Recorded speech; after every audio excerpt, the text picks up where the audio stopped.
বরিশাল শেরেবাংলা হাসপাতাল যেন মৃত্যুর আরেক নাম, যেখানে সুস্থ মানুষ গেলেও ফেরত আসার সম্ভাবনা কম। শেরেবাংলা হাসপাতালটি যেন হয়ে উঠেছে দুর্নীতির আখড়া। দালাল সিন্ডিকেট, ডাক্তার আর নার্সদের অবহেলা, অপচিকিৎসায় রোগের মৃত্যু যেন এখানে নিত্যদিনের দৃশ্য। একজন ভুক্তভোগী জানান, বরিশাল শেরেবাংলা মেডিকেলে জরুরি বিভাগে রোগী নিয়ে যাওয়ার সাথে সাথে টিকিট নিতে হবে। টিকিট 10 টাকা। টিকিট নেওয়ার পর যদি রোগী ভর্তি করতে হয়, টিকিটে লেখা থাকে 15 টাকা, কিন্তু টিকিটে নেয় 20 টাকা। টিকিট নেওয়ার পর রোগীকে হুইল চেয়ারে করে ওয়ার্ডে নিয়ে গেলে 100 টাকা, আর রোগীর অবস্থা খারাপ হলে ট্রলি দিয়ে নিয়ে যেতে 200 টাকা। ওয়ার্ডে নিয়ে যাওয়ার পর রোগীর সাথে একজনের বেশি প্রবেশ করলে জনপ্রতি 100 টাকা, আর 50 থেকে 100 টাকা হলে বেড পাবেন, আর না হয় মাটিতে। রোগী ভর্তি শেষ, এবার ডাক্তারের পালা। ডাক্তার আসবে, রোগী দেখবে, তারপর শুরু হবে পরীক্ষা। প্রথমে কমপক্ষে 4টি পরীক্ষা, সাথে 1 বস্তা স্যালাইন এবং কিছু ঔষধ।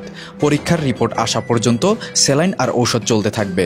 রিপোর্ট আসার পর আরেক ডাক্তার আসবে, সে দেখে আবার অন্য পরীক্ষা দিবে। এভাবে প্রতিদিন ডাক্তার পরিবর্তন হবে, আর একটার পর একটা পরীক্ষা পরিবর্তন হতে থাকবে।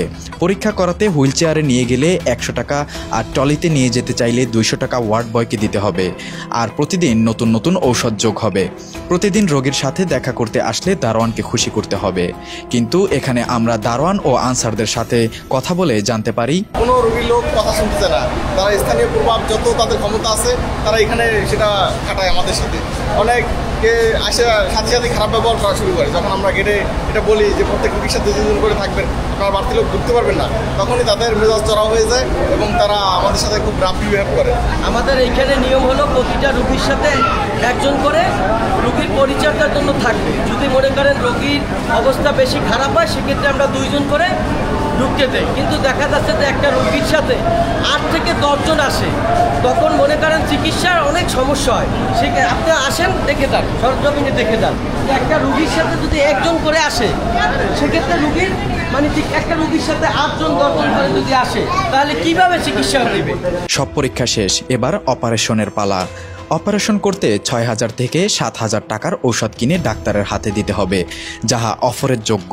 অপারেশন শেষ হয়ে রোগী যদি মারা যায়, টাকা এবং মানুষ সব শেষ। এমনকি ভুক্তভোগীরা আরও জানান, এখানে ডাক্তারের প্রচুর অভাব রয়েছে এবং সেই সাথে শিক্ষার্থীদের দ্বারা চিকিৎসা করানোর কারণে অপচিকিৎসায় মৃত্যু পর্যন্ত ঘটছে। এমনকি দিনের পর দিন চিকিৎসার নামে অপচিকিৎসা দিয়ে 6 থেকে 7 দিন পরে রোগীকে এমার্জেন্সি বানিয়ে, আধমরা বানিয়ে তারপরে তারা রোগীকে ঢাকা ট্রান্সফার করায়। আরও বলা হয়, এখানে অ্যাম্বুলেন্স 10 থেকে 11টি থাকলেও ড্রাইভার আছে মাত্র 2 জন। বাকি সব অ্যাম্বুলেন্স এখানে বিজনেস করার জন্য ভিড় করে জমে আছে।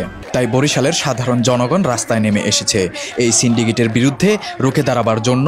এই সমস্যা আমাদের বরিশালের সবার, আর সমাধানও আমাদের কি করতে হবে। বরিশালের সর্বস্তরের মানুষজন এই সিন্ডিকেটের বিরুদ্ধে রুখে দাঁড়াবার আহ্বান করছি। বরিশালের সকল কলেজ ভার্সিটির শিক্ষার্থীরা ইতিমধ্যে রাস্তায় নেমেছে। আমরা সবাই এসেছি, আপনি কখন আসছেন? বরিশাল শহরের সমস্ত আপডেট পেতে বরিশাল ব্লগস পেজটিতে ফলো বাটনে ক্লিক করে রাখুন।